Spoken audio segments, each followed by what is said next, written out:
2026 தமிழ்நாட்டில் கூட்டணி ஆட்சியில் ஆட்சி அதிகாரத்தில் பகிர்வு என்பதுதான் எங்களுடைய கொள்கை.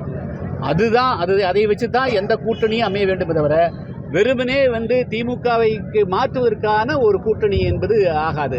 தமிழ்நாட்டுக்கு ஏதாவது நல்லது நடக்கணும்னா ஆட்சியில் பகிர்வு என்ற லட்சியத்தோடு அந்த குறிக்கோளோடு தான் ஆட்சி மாற்றங்கள் நடைபெற வேண்டும். அதுக்கான கூட்டணியாக தான் இருக்கணும்.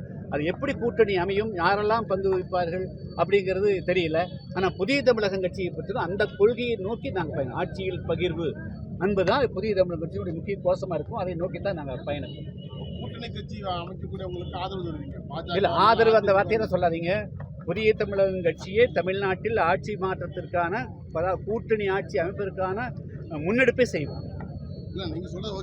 இல்லை, நாங்கள் அதான் அதாவது இல்லை அதாவதுங்க, நம்ம முதல்ல யாருங்கிறதெல்லாம் வேண்டாம். இப்பொழுது நம்ம சொல்ல முடியாதுங்க. இப்போ யாரு இன்னும் இன்னைக்கு முடிஞ்சு போச்சா? தமிழ்நாட்டில் அவர்கள் இதை பேசி கொண்டிருக்கார்கள். எங்களுக்கு அது தெரியாது. அது என்ன நடக்குதுலாம் இப்போ இன்னும் ஒரு வருஷம் கிடக்குது. என்ன நடக்குதுன்னு தெரியாது. அதனால் அதை பற்றி என்னுடைய கருத்து நான் சொல்ல முடியாது. ஆனால் அரசியல் நகர்வு போல தோன்றுகிறது.